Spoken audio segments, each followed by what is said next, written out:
You must know Gatsby. Vive le cinéma français. Pensez pas que vous avez fait assez de mal comme ça autour de vous.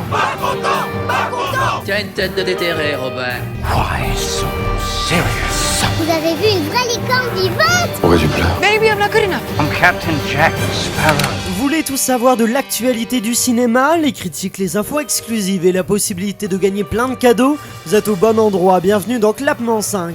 Je m'appelle Aurélien Rapatel et j'ai le plaisir de vous retrouver pour un nouvel épisode de votre podcast cinéma préféré. Merci d'ailleurs de la part de toute l'équipe d'être toujours plus nombreux à nous écouter. Et si tu nous écoutes sur Apple Podcast, tu peux dès maintenant nous mettre 5 étoiles pour nous soutenir au mieux. Ce débat entre amis, il va se dérouler aujourd'hui avec 3 spécialistes chacun dans leur domaine. Ce sont nos fameux clapeurs que je vous présente tout de suite. La première est comédienne et productrice, c'est Elsa. Comédienne. Mais comme l'autre fois, j'ai fait Elsa Morel. Salut. À chaque fois, je te mets parce que tu nous fais rire, Elsa. C'est pour ça. J'étais même pas au courant. Moi non plus. Nous retrouvons un clapeur réalisateur, Raphaël Chiche. Bonsoir. Et pour terminer, nous retrouvons notre journaliste préféré, Elma Salvarelli. C'est moi. Est-ce que tout le monde va bien en ce mercredi? Oui. Et toi? Eh ben, ça va très bien. Écoutez, la liste des films nommés aux Oscars 2020 est sortie. Il est temps que les clapeurs s'y intéressent et vous dévoilent leurs préférés. Pour dire déjà ceux qui ont été les plus nommés, puis après on va faire quelques catégories les plus importantes. Les nominations multiples, on a en première position Joker qui a 11, qui est le premier avec 11 nominations. Je savais pas le mot. Ensuite, 10 nominations, il y a 1917, il y a The Irishman, il y a Once Upon a Time in Hollywood, donc 3 films. Et ensuite, 6 nominations, on a Jojo Rabbit, Les filles du Dr March, Marriage Story ou encore Parasite. On va maintenant donc faire catégorie par catégorie. À la fin, on dévoilera, selon nous, quel est le film qui mérite d'avoir l'Oscar du meilleur film. Catégorie par catégorie, je précise qu'on va dire déjà nos préférences, celui qu'on aimerait voir gagner, mais aussi on va dire celui qu'on pense qu'il va gagner. Et ce sera peut-être pas le même. On va commencer avec la catégorie du meilleur film international. Sont nommés dans cette catégorie, j'ai l'impression que je vais le donner l'Oscar en disant Et ça. the Oscar goes to. C'est ça, ouais. Sont nommés donc un film polonais de Jan Komasa, Drapeau, je suis désolé si je dis mal les noms, il s'appelle La Communion, ou alors il y a Oniland de Tamara Kotevska, bon je vais pas y arriver. Il y a donc c'est de la Macédoine du Nord, c'est ça? J'ai l'impression. Oui, c'est ça, je me trompe pas. Il y a Les Misérables de Lajli pour la France. Il y a Douleur et gloire de Pedro Almodovar pour l'Espagne. Il y a Parasite de Bong Joon-ho qui représente la Corée du Sud. Elsa, avec toi, pour toi, qui mérite d'avoir l'Oscar de meilleur film international? Moi, je suis à fond Parasite. Parasite. J'ai beaucoup aimé ce film. Tu veux que je décrive un petit peu? Pourquoi? Dis-nous rapidement pourquoi. Déjà parce que le scénario, c'est vraiment cette ascension sociale que veut cette famille. J'ai trouvé ça bouleversant et poignant. Et il y a tellement de péripéties, c'est tellement millimétré à la mise en scène que moi, c'est pour ça que j'ai adoré. C'est précis, quoi. Ça, donc pour toi, c'est Parasite. Ouais. Est-ce qu'il y a d'autres personnes qui ont choisi Parasite? Non, personne. Raphaël? Si, moi je pense que c'est Parasite qui mérite d'être. Alors déjà, ton choix. Oui, c'est ton choix, d'accord. Alors, Les Misérables ou Parasite, quoi. C'est très compliqué. Ouais, je pense que les Parasites. Parasite. Tu mélanges les deux, puis c'est bon. Les deux ont gagné. Les Parasites, ça marche très bien. Non, Parasite, je pense qu'il mérite plus quand même, parce que d'un point de vue œuvre cinématographique, on est vraiment sur un niveau qui est quand même plus élevé sur certains points que Les Misérables, même si Les Misérables reste un très bon film. Emma, toi, j'ai senti que aussi Les Misérables avaient... Alors, mon cœur penche pour Les Misérables. J'ai envie que ce soit Les Misérables, mais je pense que ça va être Parasite qui va l'emporter. Alors ça, on va revenir après sur celui qu'on pense voir gagner. Moi, j'ai choisi Douleur et gloire de Pedro Almodovar, qu'on n'a pas cité, mais j'avais dit que c'était déjà dans le bilan de 2019, que c'était le second film que j'avais préféré en 2019, parce que je trouve que c'est magnifique, c'est maîtrisé, c'est Almodovar, c'est joué à la perfection par Antonio Banderas, qui est aussi nommé, on verra, dans la catégorie de meilleur acteur, et c'est une histoire bouleversante. Et même Penelope Cruz, qui a un petit rôle, qui a un rôle vraiment secondaire, je trouve qu'on la voit très peu, mais alors elle est étincelante, elle donne une force au film, et j'espère le voir gagner. Mais aussi, j'ai bien sûr adoré Les Misérables et Parasite, donc c'est vrai que ça joue. Après les autres, faut dire qu'on les a pas vus, peut-être. Non. Vous les avez vus, La Communion et Oniland? J'ai beaucoup aimé le film de la Macédoine de la Macédoine du Nord. Je ne l'ai pas vu. Très bien. On va passer à la... Ah oui, non, juste, donc ceux qu'on pense voir gagner. Moi aussi, je pense comme ça que ce sera plutôt Parasite. Moi aussi, je pense. Enfin, Moi on aussi. On pense, on est raccord là-dessus. Mais cela dit, si c'est Les Misérables, je serais vachement content. Bah oui, En ce vrai, serait super. Non mais il faut préciser pour être en faveur des Misérables, au-delà du fait que c'est un film français et que nous sommes français, c'est que Les Misérables c'est un premier film. Et ça c'est quand même impressionnant parce que il est quand même face à Pedro Almodovar qui a fait de nombreux films, et Bong Joon-ho aussi. Bon, alors les autres je les connais pas. Mais ils ont sûrement fait d'autres films. Mais ils ont sûrement fait. Donc c'est quand même déjà Ouais. il mérite et ça a beaucoup de force, je trouve, que Puis- Ledgely soit présent dans cette catégorie là. Oui. Et puis il a totalement sa place. Oui, ah bah Donc oui, c'est il ça qui est- mérite qui est pleinement sa magnifique, place, quoi. c'est un excellent film. On va passer à la catégorie du meilleur acteur, justement, on parlait d'Antonio Banderas dans Douleur et Gloire, il est nommé. Il y a Leonardo DiCaprio pour Once Upon a Time in Hollywood, Adam Driver, lui, est là pour Marriage Story. Il y a Joaquin Phoenix pour Joker, dont on avait fait, c'était la première critique qui était passée dans Clapement 5, et Jonathan Pryce pour Les Deux Papes. On va commencer avec toi, Emma. Ah, moi, c'est Joaquin Phoenix dans mon cœur. Aucun doute pour toi. Franchement, déjà, c'est mon acteur préféré de quoi oui. qu'il arrive. Et il était incroyable dans le Joker. Et... C'est lui qui a gagné le meilleur acteur dans un rôle dramatique Ah ouais. pour les Golden Globes. Et il le méritait totalement d'ailleurs, il est incroyable dans ce film et je trouve il incarne tellement bien son rôle.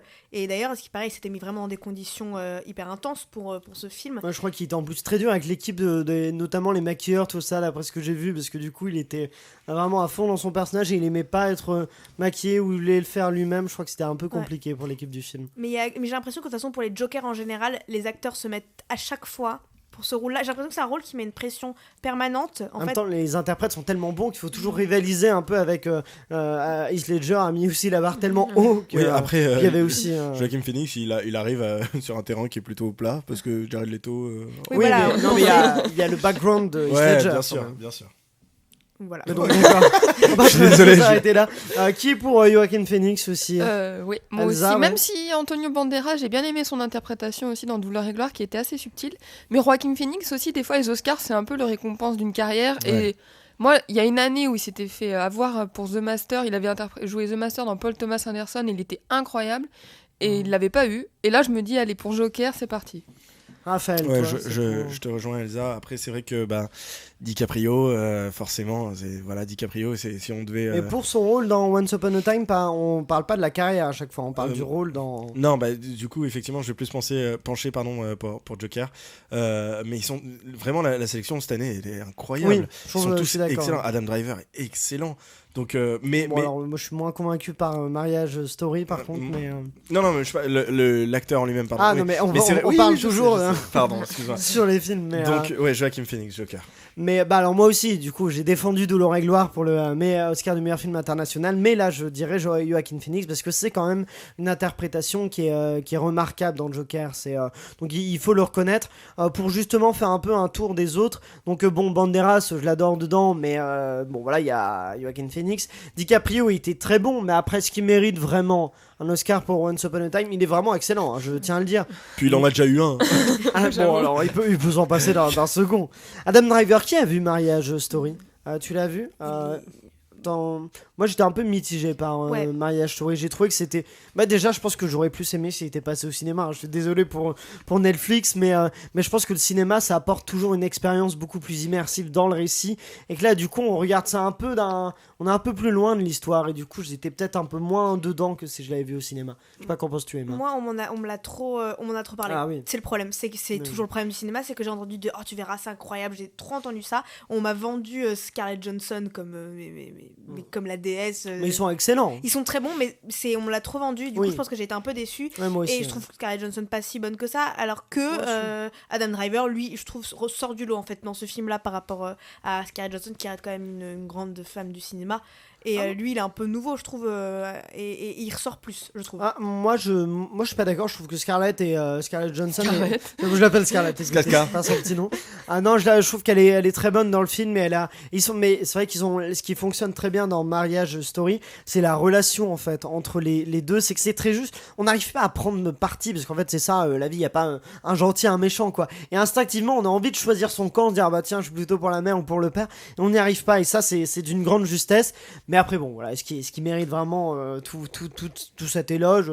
Et voilà, moi je lui donnerais pas en tout cas l'Oscar du meilleur acteur. Par Mais Emma. contre, s'il y avait par exemple un Oscar pour le meilleur duo, Oui, Ils voilà. Oui, c'est- Voilà, ils étaient vraiment très très bons. On pourrait les mettre. Selon vous, qui va gagner? Est-ce que moi je pense que ce sera Joaquin Phoenix? Ouais, hein, Joaquin pour- Phoenix. Oui, c'est Joaquin, sûr. faut dire Joaquin, je dis Ouais. Yo. Mais Yo. Joaquin, Je vais l'appeler Joaquin. Joaquin Phoenix, on est tous d'accord là-dessus. Ouais. Après eux, ce sera. Qui- ah oui, Allez, oui. non, lui en tout cas, on lui accorde l'Oscar. S'il a pas de la part de l'Académie, et ben nous, on le lui donne. Et il est invité. Et l'invité aussi, faut toujours le dire. Meilleure actrice sont nommées Cynthia Erivo dans Harriet, Scarlett Johansson pour Marriage Story dont on parlait à l'instant, Saoirse Ronan pour les filles du Swarzy, oh là là. Swarzy, moi j'ai dit Swarzy. Saoirse. Saoirse, même moi Je sais, il va tomber dedans. Charlize Theron dans Scandale dont on a fait la critique lundi, que vous pouvez retrouver dès maintenant, et Renée Zellweger pour le rôle de Judy Garland dans Judy, c'est elle qui a gagné le Golden Globes de la meilleure actrice dans un rôle dramatique lors des Golden Globes. Dans cette liste là, on va commencer avec toi, Raphaël. À quelle actrice remets-tu l'Oscar? Eh bien écoute, je crois que je vais le donner pour le coup à Saoirse Ronan pour les filles du Docteur March. Donc Saoirse. Ouais, Saoirse qui livre une prestation voilà, incroyable, mais on en a déjà parlé. On en a déjà parlé, vous pouvez retrouver aussi la critique qui est disponible sur tout Apple Podcast, Deezer, Spotify, YouTube, Elsa. Moi aussi, de ce que j'ai vu, je suis pour Saoirse Ronan qui est nommée pour la 4e Du coup, fois. je dois redire. Il les rêvait. Saoirse. En fait, je tente de la retenir. Et qui a un naturel à l'écran, je trouve, qui est assez incroyable. On croit vraiment à tout ce qu'elle fait. Voilà. Voilà. Pardon. Écoutez la critique d'Elsa pour les filles du Dr. Oui, voilà, March, vous en parce que saurez je- plus. Emma. Pareil, Saoirse. Pareil. Ah oui, donc là on est sur une unanimité parce que moi aussi je vais dire Saoirse aussi. Donc on est tous d'accord que c'est elle qui mérite de gagner pour les filles du Dr. March. Est-ce que c'est elle qui va gagner? Je suis pas sûr ça. Dans les statistiques, je pense que ce sera Renée Zellweger pour Ouais, jeudi. bah, elle a après. déjà tout- Après on l'a pas vu, donc c'est vrai qu'on Ouais. peut pas vraiment réagir là-dessus. Ça joue. Elsa. Mais moi, ça me fatigue un peu ces acteurs qui gagnent pour des biopics. Bah, c'est voilà, ça. je le dis. Moi, je trouve qu'en fait, c'est la facilité de ces dernières années. Les acteurs passent leur temps à gagner tous les rôles d'acteurs pour l'Oscar de meilleur acteur ou de la meilleure actrice. C'est quasiment tout le temps. Il y a un film sur deux, soit c'est meilleur acteur, soit c'est meilleure actrice. Il y en a toujours un sur deux, c'est pour un biopic. Et du coup, je trouve que ça commence à être un peu redondant. Bien sûr que l'interprétation est souvent extraordinaire. Je doute pas que Renée Zellweger sera excellente. Mais j'aimerais bien voir des gens gagner aussi pour des rôles de composition et qui sont pas juste de sosie, quoi. oui, c'est ça. Non, mais c'est pas sosie, c'est quand même il y a un travail d'acteur, mais Elsa dénonce. c'est ça. Mais effectivement, ce serait c'est pas une grande prise de risque en fait de faire c'est pas Ça dépend. et Parce que il faut jouer, il faut interpréter. oui, mais c'est vraiment des rôles à Oscar, tandis que par exemple Saoirse Ronan pour les filles du Dr. March, c'est toujours pas pas Schwarzy. Schwarzy. Oh. C'est Saoirse. Saoirse, j'y arriverai pas. Schwarzy. Mais en plus, c'est vraiment. Schwarzy, oui, j'ai vraiment Schwarzenegger quoi. Schwarzenegger. Mais donc, elle, c'est un rôle de, c'est à partir du roman, mais elle l'a créé. Je trouve qu'il y a une vraie composition, tandis que Renée Zellweger. De qui tu parles? Dehors. Saoirse. Emma. Je sais pas, moi, pourquoi je pense que Scarlett Johansson pourrait gagner. Ah ouais? Je sais pas, C'est intéressant. j'ai un pressentiment que... Mais elle est très bien. C'est pour ça. Elle est vraiment très bien dedans. Bah oui, non, toi t'avais quelques réserves. Sur... Oui, mais quand même, ça n'empêche Ouais. que je la trouve très bonne, mais je pense... je sais pas. Moi, Je sais pas pourquoi j'ai un pressentiment. Pressentiment pour Scarlett, Ouais. on garde ça en tête, on verra si ça se vérifie ou non. On va passer à la catégorie du meilleur réalisateur. Sont nommés Bong Joon-ho pour Parasite, Sam Mendes pour 1917, Todd Phillips pour Joker, Martin Scorsese pour The Irishman et Quentin Tarantino pour Once Upon a Time in Hollywood. Elsa, pour toi, Alors, qui mérite l'Oscar? Je peux faire une petite remarque Une avant remarque, sur la sélection. allons-y. Allez, c'est Petit parti. suspense. Moi, j'aurais mis Taika Waititi pour Jojo Rabbit à la place de Tarantino. Ah bah, Voilà. moi je suis pas d'accord. C'est bien pour ça que tu n'es pas à l'Académie. Non, moi là-dessus, j'aurais ajouté, mais j'aurais pas enlevé Tarantino, parce que je pense que Tarantino mérite quand même d'être là, parce que il a Once Upon a Time in Hollywood, c'est quand même un film avec une mise en scène qui est particulièrement travaillée, qui est très très belle, qui est aussi intelligente, il y a de très bonnes idées. Alors c'est un film, moi, qui pour lequel je trouve qu'il y a des lenteurs, du coup, qui m'ont un peu perdu, qui font que c'est pas un film que j'adore outre mesure, mais il y a des séquences qui sont absolument incroyables, donc je pense que c'est quand même un film et un réalisateur qui mérite d'être dans cette catégorie-là. Ouais, mais c'est dommage pour Taika Waititi. Mais du coup, je vais Oui. dire qui je veux qui oui. gagne. On Je sais pas si fera- cette phrase je- est française, Je mais précise qu'on fera la critique de Jojo Rabbit Ouais. lundi prochain. moi je suis toujours pour Bong Joon-ho, qui Bon. je trouve a pensé sa mise en scène très intelligemment. Donc Bon, voilà. Ou pour Parasite, Raphaël. Putain, c'est super dur hein, cette année en vrai, parce que tous Il y a les une, films. une très grosse compétition, oh là là. ouais. Plus que d'habitude, ça va. Sam Mendes pour 1917. Sam Mendes pour 1917, Emma. Pareil, le choix est super dur et je dirais Todd Phillips. Todd Phillips pour Ouais. Joker. Ouais.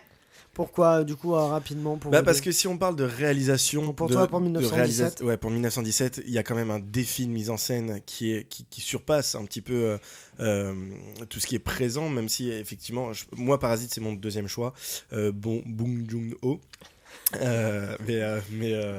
Bong Joon-ho, pardon. Je trouve que d'un point de vue vraiment réalisateur, Sam Mendes pour 1917, il a accompli quelque chose qu'on n'avait pas vu depuis très longtemps. Et pour ça, je pense qu'il mérite cette récompense. Et pour toi, Ouais, Emma. tu m'as convaincu en fait, non, 1917. Ah donc t'as changé d'avis. Non, mais j'hésitais entre les deux et ouais, en fait, non, il m'a convaincu. moi, je choisirais Parasite aussi et Bong Joon-ho, et j'ai hésité aussi parce qu'effectivement c'est un grand défi de mise en scène que fait Sam Mendes avec 1917, mais je trouve que c'est une très bonne idée, mais il y a finalement un peu ce côté de tape à l'œil, ce côté c'est efficace, c'est un plan séquence et ça mérite d'être récompensé évidemment, mais en même temps Bong Joon-ho a une mise en scène sans plan séquence mais qui est millimétrée vraiment, et qui est d'une grande intelligence et qui est magnifique, et je trouve qu'il mérite d'être récompensé dans cette catégorie là. Donc moi mon choix se tournerait vers lui. Pour vous, qui va gagner selon vous? Moi je pense personnellement, je dirais Todd Phillips pour non, ou Sam Mendes. Moi je dirais Ouais, entre Todd Phillips et Sam Bah, Mendes. moi je dirais Sam Mendes aussi, qui a gagné le Golden Globe Ouais, du du meilleur meilleur réalisateur. réalisateur, donc je dirais Sam Mendes. Ouais. Raphaël. Je pense que c'est Todd Phillips pour Joker, parce que j'ai l'impression qu'ils vont tout rafler, Joker. Ouais, je sais pas. Et pour toi, Emma? Ah, Sam Mendes pour moi qui va gagner. Ouais, moi en fait je pense aussi, parce que je pense que le défi du plan séquence sera à relever, surtout pour un film de guerre. Ça donc sera récompensé, je veux dire. Donc Mais de toute façon, qui que ce soit, là pour le coup, cette année, la sélection, le Ouais. cru. je trouve que dans les dernières Bon, fois, bah. on a eu une aussi bonne sélection. Ça devait être en 2017, quand il y avait La La Land, quand il y avait Dunkerque Ouais. aussi. Ouais, il y avait Euh, Premier Contact. Il y avait Premier Contact. C'était une et année puis- assez. C'est compliqué, hein. Et La Forme de l'eau? C'était pas. Non, c'était pas l'année là, non. C'était C'était 2018, l'année d'après, ouais. D'accord, ok. Mais Dunkerque, non, en fait, j'ai un doute. Il était cette année-là ou pas? À La La Land, je crois bien. Hein. Oui, il était avec la. Mais du coup, ah là là, c'est quand c'est au moment de où Moonlight a Ouais. gagné l'Oscar du meilleur film. C'était bien donc à la 89e, et c'était en 2017, le 25 février 2017. Et donc oui, dans les meilleurs films, il y avait La La Land, il y avait Premier Contact et Moonlight. Ouais. Donc voilà, et donc ouais, effectivement, et on va passer donc à cette catégorie-là qui est celle de meilleurs films. Sont donc nommés Le Mans 66 de Pete, de James Mangold. Je rappelle juste que la catégorie du meilleur film sont récompensés les producteurs souvent du film plus que le réalisateur. The Irishman, donc de Martin Scorsese, Jojo Rabbit, Taika Waititi dont tu parlais, Elsa, Joker donc de Todd Phillips, Les Filles du Dr March donc de Greta Gerwig, Marriage Story de Noah Baumbach, 1917 Sam Mendes, Once Upon a Time in Hollywood de Tarantino, et Parasite de Bong Joon-ho. Pour vous, qui mérite cet Oscar du meilleur film? Emma, on va commencer avec toi. Emma, à qui remets-tu le prix? C'est dur. C'est hardcore, là, ouais. C'est super dur. Allez, il faut choisir 3. Joker. Joker de Todd Phillips. Ouais. Trop bien, C'est- Joker. Ah, voilà, ça va c'est- être un nouveau jeu, ça. Et donc, d'accord, pourquoi Parce que vraiment, il m'a vraiment marqué ce film en 2019, et que ce soit au niveau de la réalisation, des images, de tout en fait, la musique, des acteurs, je trouve qu'il est vraiment complet et il mérite ce titre de meilleur film. Et ben moi je vais te rejoindre aussi. J'ai choisi aussi Joker parce que bah pareil, je trouve que c'est quand même avec une mise en scène brillante, et aussi je l'ai choisi parce que je veux mettre en avant ces films de super-héros réalistes en fait, parce que on est dans une époque où on a un peu oublié qu'on pouvait faire aussi des films de divertissement, des films qui plaisent énormément, qui font plus d'1 milliard de recettes au box-office mondial, en faisant sans effets spéciaux et sans images de synthèse en tout cas, et je trouve que ça mérite d'être mis en avant, et ça mérite d'être récompensé, d'autant que ça a été un défi, parce que je crois que c'est le marketing qui avait dit pour Joker, non mais si on fait le film comme ça, ça va rien nous rapporter, ça va pas être bon. Donc voilà, ça montre au studio que quand on réfléchit juste en pensant marketing, c'est pas forcément, c'est souvent au dépit de l'artistique. Donc voilà, mettre en avant l'artistique et ces choix courageux que sont Joker. Emma, oui, je te rejoins beaucoup sur ça, et puis même sur l'idée que montrer que ce qui peut partir de l'imaginaire peut très bien s'appliquer à la réalité en fait, j'ai beaucoup aimé Joker pour sa mise en porte-à-faux en fait du public, parce que on ressort du film complètement perdu entre est-ce que je suis d'accord avec lui ou est-ce que au final ce qu'il fait c'est mal, donc on ne doit pas être d'accord avec lui, donc c'est vraiment ça le film est très bon pour ça, et il mérite je pense d'avoir ce titre. Raphaël. C'est très dur entre 1917 et Parasite pour moi. Je pense que c'est Joker qui va avoir l'Oscar, mais meilleur film, je dirais Parasite quand même. Parasite, donc rapidement, bon, tu nous un peu. Parce que là on nous sort des sentiers battus, on nous fait découvrir un côté justement la vie en Corée, qui est un truc aussi, même si c'est pas le thème du film, mais c'est une culture très différente de la nôtre, et c'est vrai qu'on rentre très facilement. C'est la première fois qu'un film sud-coréen est nommé pour l'Oscar du meilleur film. Je savais pas du tout, mais c'est largement mérité, et puis tout est très juste, l'interprétation, la mise en scène, l'écriture, enfin voilà, je pense qu'il mérite le team Parasite. Ouais. Elsa. Alors moi, pour l'interprétation des actrices et de la direction artistique, je vais dire Les filles du Dr March. D'accord. Voilà. Voilà. Juste pour ça. Non, mais parce que j'ai envie que ce film remporte quelque chose. Donc si ça peut être meilleur film. Moi j'avoue que je l'aurais pas mis, je trouve que c'est un très bon film, mais je trouve que c'est un petit peu meilleur film. Pour moi c'est pour moi un film qui doit avoir meilleur film, c'est un film dont on doit se souvenir dans l'histoire. J'avoue que Les filles du Dr March est un excellent film, mais je dirais pas que c'est le film. Je pense que Joker est un peu plus mémorable dans sa démarche, dans ce qu'il fait, ce qu'il propose, que Les filles du Dr March, qui est un peu plus classique. Je pense pas que adaptation d'un livre, oui. Pardon, parce que je pense pas que le film fasse le poids par rapport à ce qu'il y a en face. Ouais. Oui, c'est ça, oui. Tu trouves? Ouais. Je pense pas. Non, il mérite tout à fait d'être là. Même Greta Gerwig mériterait d'être nommée en meilleure réalisatrice, on l'a pas dit, mais je pense qu'elle mérite sa place parce qu'elle a fait un très très bon film. Mais je pense que pour moi, la sacralisation du meilleur film, je pense que il y a d'autres choses en face qui font. Non, mais vous m'avez convaincu. Ah, d'accord. Est-ce que tu changes du coup du coup, je vais dans dire, ton souhait, je vais dire Joker aussi, du coup. Donc Joker plutôt. Prend ce point de vue-là. Tu peux garder les filles du Docteur. Non, mais si on prend ce point de vue-là, c'est vrai que il y a Emma qui veut. Oui. C'est juste une petite parenthèse, non, pardon. Désolé, je t'ai interrompu. Oui, en plus, c'est ce que je me suis dit. J'ai pas vu. Elsa, vas-y. Elsa, c'est bien, mais Emma. Si on prend ce point de vue-là, comme tu dis, effectivement, Joker sera plus mémorable que les filles. Oui, non, mais après, c'est peut-être celui qui est le plus favori, donc tu peux ton choix de cœur si c'est. Mais allez, mon choix de cœur, c'est Les filles du Docteur March. Très bien. Merci. Emma. C'est juste une petite parenthèse, mais je pense qu'il faut le préciser pour tous ceux qui ont aimé Parasite, il faut que vous regardiez Barking Dogs Never Bite. Franchement, c'est par le même réalisateur, il est incroyable. Je conseille ce film. D'accord, d'accord, très bien. Mais voilà. Pour vous, quel est le favori dans cette catégorie-là? 1917. 1917. 1917, ouais. Ouais. Et pour toi? Moi, je reste sur mon Joker. Je pense que c'est. De l'Académie. Pardon, excuse-moi. Ouais, 1917. Moi, je pense que ce sera 1917 aussi. Et il y a un indicateur, c'est le prix des producteurs. Donc, j'ai plus. C'est SGAC, un truc comme ça. C'est pour producteur Guild Award. Oui, voilà, qui a remis le prix du meilleur film à 1917. Et très souvent, ce prix-là, le prix qui donne au meilleur film, c'est celui que donnent les Oscars. Ça se suit, sauf quelques années, mais c'est très souvent le cas. Donc, a priori, il y a des chances que 1917 gagne ce prix-là. Bon, vous avez pu un peu voir les goût de chacun dans cette sélection, et vous n'hésitez pas à nous dire pour vous qui mérite l'Oscar du meilleur film. N'hésitez pas à nous dire sur Facebook, Instagram et Twitter avec le @clap5. N'hésitez pas à nous suivre aussi sur ces réseaux sociaux là pour participer au concours que l'on vous propose. C'est la fin de cet épisode, merci à vous tous de l'avoir suivi, merci à tous nos clappeurs, merci aussi à Ciné7, à nos partenaires OCD Univers Ciné et la Cinémathèque française. N'oubliez pas de liker le podcast et de le partager au maximum, et si vous nous écoutez sur Apple Podcast, vous pouvez dès maintenant nous mettre 5 étoiles pour nous soutenir au mieux. On se retrouve dès vendredi avec un épisode spécial. Nous allons faire un grand concours de cinéma auquel vous pourrez tous participer, et ce sera le retour des anecdotes gênantes pour les perdants. Je vous promets que ça va envoyer du pâté. Rendez-vous donc vendredi sur Clapement 5 pour découvrir cet épisode spécial, et d'ici là, allez au cinéma.